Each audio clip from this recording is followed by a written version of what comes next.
नमस्कार। कुछ साल पहले मैं एसडीएम कालका था। वहाँ पे बहुत बिजी ऑफिस था, काफ़ी लोग आते रहते थे।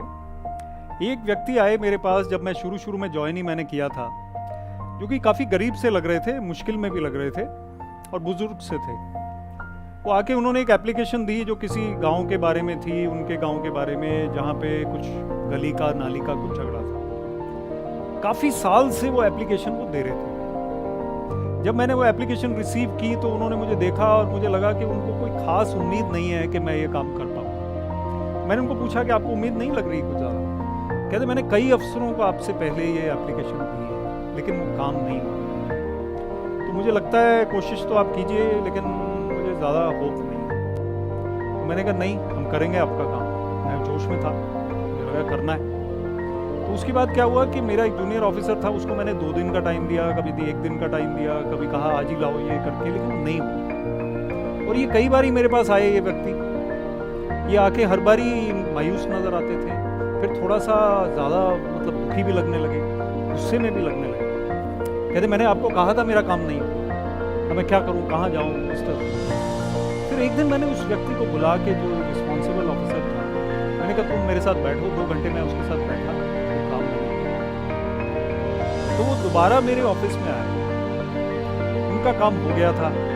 जब वो आए और मैंने उनको बिठाया, उनके आंखों में आंसू, मैंने उनका चेहरा देखा, मैंने उनको चाय वाय पिलाई, बोल नहीं पा रहे थे। फिर उन्होंने आखिरकार कहा मुझे उम्मीद नहीं थी लेकिन आपका बहुत बहुत धन्यवाद। वो जो व्यक्ति हैं उनसे जो मुझे धन्यवाद मिला, एक प्रेरणा मिली उनका काम करके, एक गरीब आदमी का, उससे मुझे बहुत बड़ा लेसन लाइफ का मिला कि सबसे बड़ी जीत लाइफ की यही है। मेरा नाम है विवेक आत्रे, मैं एक फॉर्मर आईएएस ऑफिसर हूँ, आजकल एक ऑथर हूँ, लेखक हूँ, मोटिवेशनल स्पीकर हूँ। और मैंने 26 साल सर्विस की सरकार में। पिछले साल मैंने क्विट किया, वॉलंटरी रिटायरमेंट लिया। और ये क्यों किया? क्योंकि मैं ज़्यादा क्रिएटिव होना चाहता था, लिखना चाहता था, बोलना चाहता था, यंग लोगों को इंस्पायर करना चाहता था। आजकल यंग लोगों के ऊपर प्रेशर बहुत ज़्यादा है, तो मैं उनको इंस्पायर करना चाहता हूँ कि एक आईएएस ऑफिसर आपसे बात कर रहा है और ये बता रहा है कि क्या लाइफ में सक्सेसफुल होने के लिए ज़रूरी है। तो सिविल सर्विसेज की बात करते हैं कि लाइफ कैसी होती है सिविल सर्विसेज में। सबसे बड़ी बात है कि हमें ऑलराउंडर बनना है। हम एक ही चीज़ के पीछे नहीं पढ़ सकते।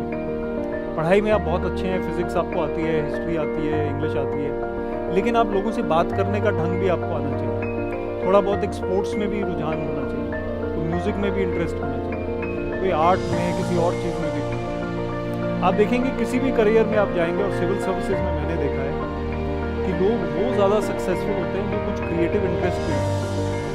तो मैंने अपनी सर्विस में लिखना शुरू कर दिया और बोलना भी थोड़ा थोड़ा बीच में शुरू कर दिया, जहाँ भी स्पीच देने का मौका मिलता था। तो उससे मुझे लगा कि ये मुझे क्रिएटिव इंटरेस्ट अच्छा लगा। तो संडे को बैठ के मैं लिखता था रोज़, कोई बुक भी छपी, तो आर्टिकल्स भी छपे। उसके बाद मंडे को जाके ऑफिस में काम करने का और मन करता है। ये ऑलराउंड स्किल्स बहुत ज़रूरी है सिविल सर्विसेज में खासकर। और ऑलराउंड स्किल्स का मतलब है कि आपको दूसरों की बात समझने का एक मौका है, उसको समझने की कोशिश करना। वो व्यक्ति जो आपके पास आ रहा है वो कई किस्म के हो सकते हैं। कोई गरीब होते हैं, कोई बहुत अमीर होते हैं, कोई पढ़े लिखे होते हैं, जो अनपढ़ होते हैं, लेकिन कई लोग होते हैं जो बहुत उम्मीद के साथ आपके पास, जैसे वो व्यक्ति आया था, उनकी आप उम्मीद अगर खरी उतरे, आप उसका काम कर सकें, तो फिर आप बहुत अच्छे इंसान और अच्छे अफसर माने जाते हैं।